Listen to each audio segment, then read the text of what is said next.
Hujan datang seperti tabir tebal yang menutup dunia. Jalan tanah di pinggiran kota berubah menjadi sungai kecil berlumpur.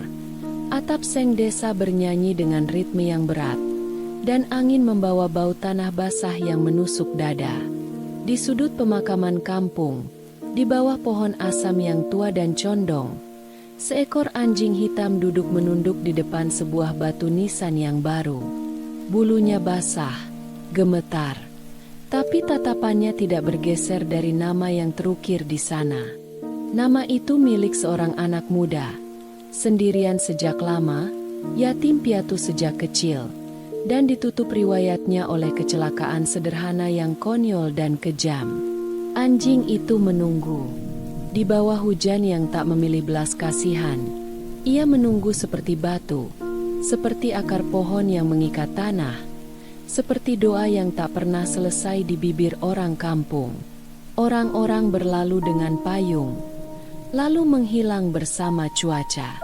Pemakaman menjadi sunyi kecuali bunyi hujan. Hanya anjing itu yang tinggal. Pagi berganti siang, siang jatuh ke sore. Dingin menggigit sendi, air menetes dari ujung kumisnya, dan telinganya menunduk menahan badai. Sesekali ia menjilat batu nisan itu, seolah mengecap kembali jejak tangan yang dulu setiap hari membelai kepalanya. Ingatan bergerak dalam bentuk suara. Suara sandal jepit beradu dengan tanah kering saat pemiliknya pulang kerja. Suara napas pendek karena lelah, tapi tetap tertawa. Suara sendok mengetuk mangkuk ketika nasi dibagi dua, untuk manusia dan untuk hewan yang setia. Di bawah pohon asam yang tua itu, anjing hitam memeluk kenangan seperti tubuhnya memeluk dingin. Malam turun cepat. Pemakaman tenggelam dalam gelap dengan kilat yang sesekali membelah langit. Anjing itu meringkuk di depan nisan, menutup matanya yang perih oleh air dan debu. Hujan tidak berniat berhenti, tapi ia juga tidak berniat pergi. Dunia mungkin tidak lagi memberi alasan untuk menunggu, namun hatinya tidak pernah diajari cara menyerah. Anak muda yatim piatu, rumah anyaman angin. Mereka menyebutnya Raffi. Anak muda yang tumbuh di rumah kayu rapuh di tepi sawah, tidak jauh dari jalan raya yang tiap malam mengalirkan suara truk dan lampu yang berkelebat seperti mimpi tak jadi. Ayahnya meninggal saat ia kecil, dari jatuh yang bodoh di sawah. Ibunya menyusul beberapa tahun kemudian, dari sakit yang terlalu mahal untuk disembuhkan. Raffi belajar sendiri cara tidak menangis. Ia belajar memperbaiki pagar bambu, menambal atap seng dari uang buruh angkut di pasar, dan menidurkan sepi dengan radio butut yang hanya punya 2 stasiun. Suatu sore, pulang dari pasar dengan sepatu basah dan kantong plastik berisi sisa sayur, ia menemukan seekor anjing hitam kecil meringkuk di kolong jembatan kecil desa. Mata anjing itu memantulkan cahaya kuning tua dari senja. Bukan ganas, bukan liar, hanya lelah. "Hei!" Suara Raffi serak. Ia jongkok, mengulurkan tangan. Anjing itu mundur setapak, ragu, lalu menatap lagi. Raffi meletakkan sisa tempe goreng di tanah. Anjing itu mencium, menahan diri, lalu melahapnya dengan cara yang membuat dada Raffi terasa ditarik sesuatu yang halus dan hangat. Malam itu, anjing hitam itu mengikutinya pulang. Di teras rumah kayu dengan kursi bambu miring dan sandal jepit usang, mereka duduk menatap langit yang mulai bertabur bintang. Raffi menaruh mangkuk nasi dengan kuah bening di lantai. Anjing itu makan perlahan, seolah sedang belajar percaya. "Namamu, Limo," kata Raffi akhirnya. "Limo itu berarti kuat. Kau harus kuat. Aku juga." Sejak saat itu, rumah yang tadinya seperti anyaman angin punya berat baru. Napas 2 makhluk yang saling mengisi kekosongan. Pagi hari, Limo mengantarkan Raffi sampai mulut gang. menunggu sampai bayangan punggung itu hilang di balik kios-kios pasar. Sore hari, ia berlari menyambut, mengguncang ekornya seperti bendera kecil kemenangan. Mereka makan bersama, bekerja bersama, beristirahat bersama. Di malam-malam yang dingin, Raffi berbicara pada Limo tentang hidup yang tak pernah memilihnya sebagai pemenang. Limo menjawab dengan diam yang mengerti, dengan tatapan yang tidak menghakimi, dengan kepala yang diletakkan di lutut Raffi seperti batu yang menahan pintu agar tidak tertutup. Pada suatu malam hujan lebat, Raffi pulang terlambat. Lampu rumah kecil itu mati. Trafo desa terendam air. Mereka makan dalam gelap, dan Limo mendekap kaki Raffi agar hangat. "Kau satu-satunya alasan rumah ini masih disebut rumah," bisik Raffi. Limo mengangkat wajahnya, menatap arah suara itu, lalu mendengus pelan. Beberapa hari kemudian, hujan besar lain datang. Air mengalir di jalan, menelan suara pasar, menggulung sisa-sisa daun keselokan. Raffi tetap pergi bekerja, karena hidup tak pernah menanyakan cuaca sebelum menagih sewa. Di belokan jalan raya kecil, rem truk terlambat menghitung jarak. Suara rem seperti jeritan besi menabrak udara. Dunia kemudian diam beberapa detik. Terlalu lama untuk sebuah jantung yang sedang memukul-mukul dada. Orang-orang berlari. Payung-payung menutup pandangan. Nama Raffi disebut, dibisiki, kemudian diucapkan lebih keras, lalu ditelan hujan.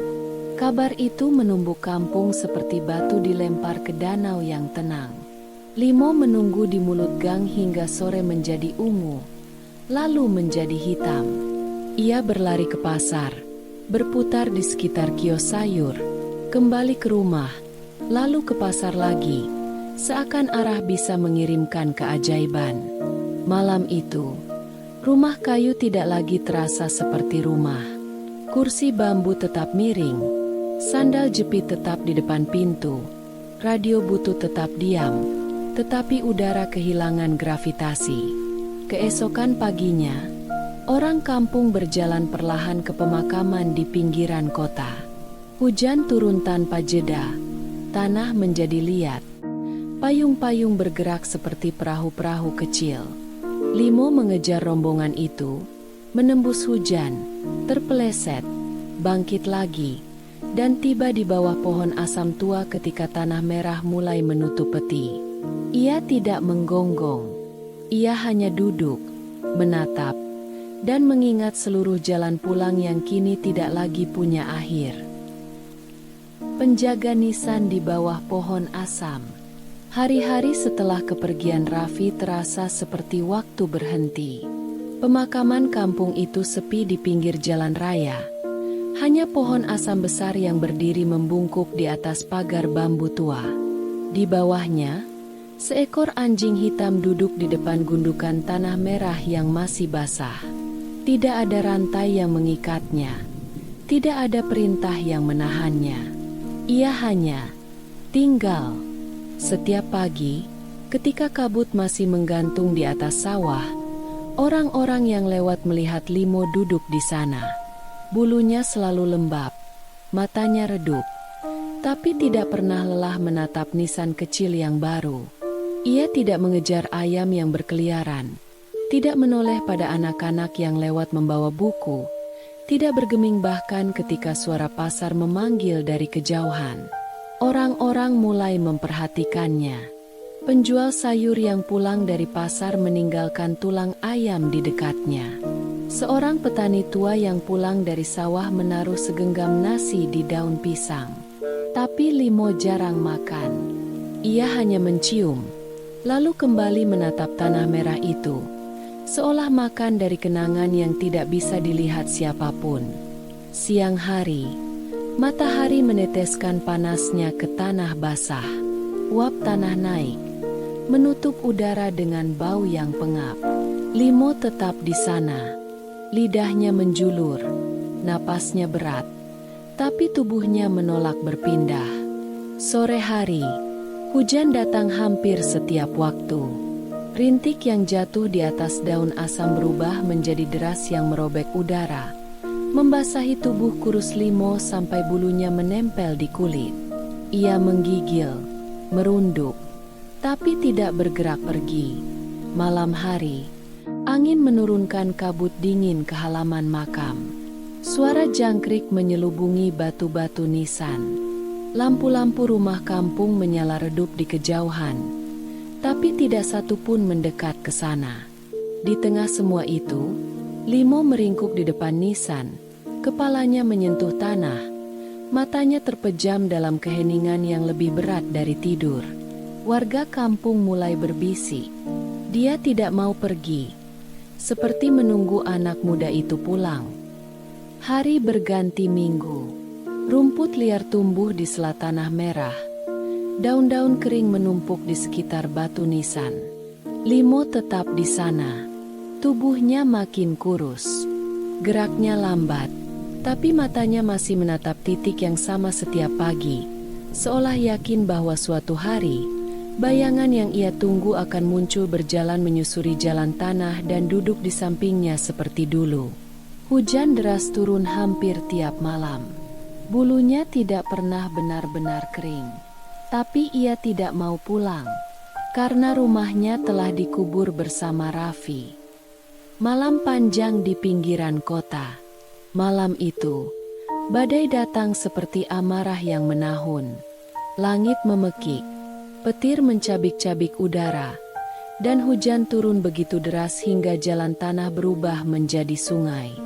Air mengalir dari sawah, menuruni tanggul, masuk ke pekarangan makam kampung yang tua itu. Di bawah pohon asam yang menunduk, Limo berdiri gemetar. Air hujan memukul wajahnya, menutup matanya. Tapi ia tetap berdiri di depan nisan, seolah tubuh kecilnya bisa menjadi tembok bagi kenangan agar tidak hanyut. Air setinggi mata kaki menggenangi pemakaman. Bunga-bunga plastik yang ditancapkan orang kampung hanyut terbawa arus kecil. Beberapa batu nisan rebah. Tapi Limo tetap berdiri di sana, menolak mundur bahkan satu langkah. Angin mencabut daun-daun asam, menjatuhkannya seperti hujan kedua.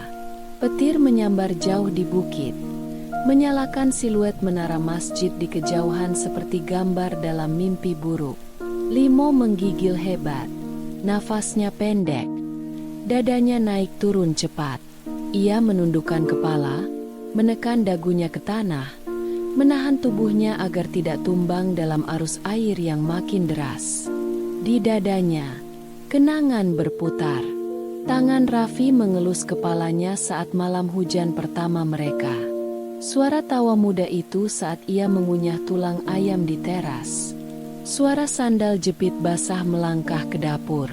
Ia menahan semuanya agar tidak ikut terbawa air. Tengah malam, hujan belum juga reda. Warga kampung tak ada yang keluar. Pemakaman itu hanya diterangi cahaya redup dari satu lampu jalan yang berkedip-kedip seperti kelopak mata yang kelelahan. Limo akhirnya rebah pelan. Tubuhnya ambruk di atas nisan. Matanya separuh terpejam. Napasnya tersengal seperti embusan angin yang patah. Ia tidak tahu kata mati. Ia hanya tahu bahwa mungkin inilah cara menyusul seseorang ke tempat yang tak bisa dijangkau langkah. Dini hari, air mulai surut. Hujan perlahan melemah. Suara petir menipis menjadi bisik. Limo masih tergeletak di atas nisan, diam seperti batu, dingin seperti tanah. Tidak ada yang tahu apakah ia masih bernafas. Tapi saat sinar pertama matahari menetes dari celah awan kelabu, tubuh kecil itu bergerak. Hanya sedikit, ekornya berkedut pelan, seperti bendera lusuh yang menolak menyerah bahkan setelah perang selesai. Diselamatkan dari kematian. Pagi datang dengan kabut rendah menempel di batang-batang padi. Sawah berkilau basah, langit masih kelabu. Warga kampung mulai datang ke makam dengan sandal basah, membawa bunga yang luruh warnanya, membaca doa cepat di antara napas dingin. Mereka menemukannya di sana, tubuh hitam kecil yang terbujur diam di atas tanah merah. Bulunya kusut dan dingin seperti kain basah. Napasnya nyaris tak terlihat. Matanya setengah terbuka menatap kosong nisan yang diselimuti lumut muda.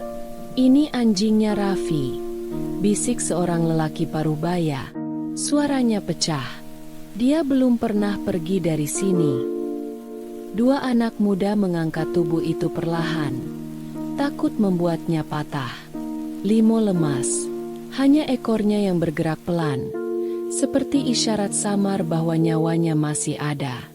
Mereka membawanya ke pos ronda yang kosong, menaruhnya di atas tikar, dan mengeringkan tubuhnya dengan kain. Seseorang datang membawa mangkuk kecil berisi air hangat dan potongan ayam rebus. Tapi Limo hanya mencium, lalu menoleh perlahan ke arah pintu, ke arah jalan kecil menuju makam, seolah tubuhnya sedang ditarik kenangan. Hari itu hujan turun lagi, tipis seperti tirai kabut. Limo menggigil sepanjang sore, tidak bersuara, hanya menatap ke satu titik di udara. Seorang pemuda kampung bernama Adi. Wajahnya keras matahari, tapi tatapannya lembut. Duduk di samping tubuh kecil itu, menyelimuti dengan sarung miliknya sendiri.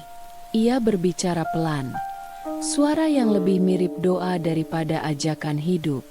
"Kau belum boleh mati. Kalau Raffi masih ada, dia pasti ingin kau tetap hidup."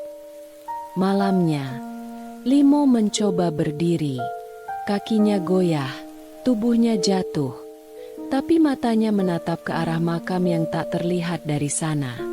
Ada garis tipis harapan menyala samar di tatapannya, seperti bara kecil di tengah abu.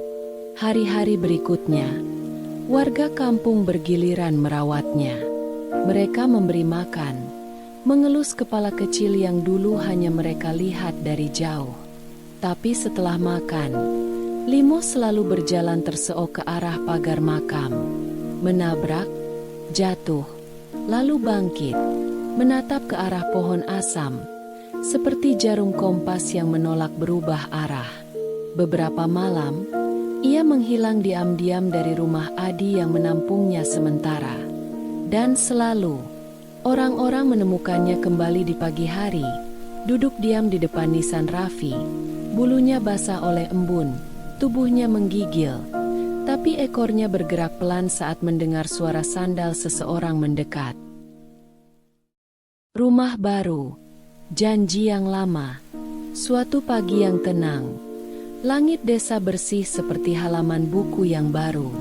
Matahari turun lembut di antara dedaunan pisang. Ayam-ayam berkokok dari balik pagar bambu, dan aroma kayu bakar naik dari dapur rumah-rumah papan. Di halaman rumah berdinding anyaman bambu, Limo duduk di samping Adi, menatap jalan kecil yang memanjang ke arah makam. Bulunya kini bersih, tubuhnya lebih kuat, matanya tenang. Tapi ada kerinduan yang masih menetes diam dari tatapannya. Adi mengelus kepalanya pelan. "Kau boleh tinggal di sini, tapi kita akan sering ke sana, ya." Dan mereka menepati janji itu. Setiap pekan, Adi membawanya menyusuri jalan tanah merah yang diapit ilalang dan suara jangkrik. Mereka melewati pematang sawah, melewati anak-anak yang bermain bola plastik, melewati warung yang dulu sering disinggahi Raffi. Limo berjalan pelan di sampingnya, langkahnya mantap, ekornya bergoyang pelan seperti bendera damai.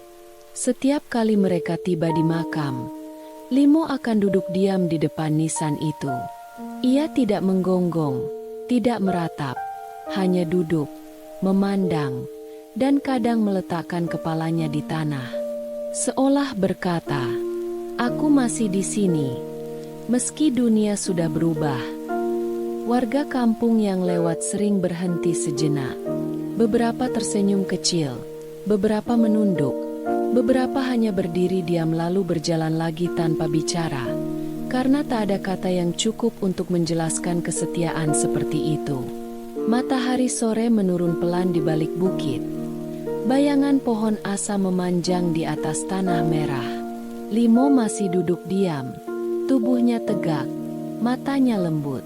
Tidak ada lagi hujan, tidak ada lagi dingin yang menusuk tulang. Tapi cinta yang ia jaga tidak pernah surut. Dunia telah mengambil segala yang ia cintai. Namun ia memilih tetap mencintainya. Walau yang tersisa hanyalah tanah dan batu. Kini ia punya rumah baru. Tapi rumah lamanya akan selalu berada di bawah pohon asam tua itu. Tempat seorang anak muda bernama Raffi tertidur selamanya. Dan seekor anjing hitam bernama Limo terus menjaga cintanya. Bahkan saat cinta itu sudah tidak bisa membalas apa-apa lagi.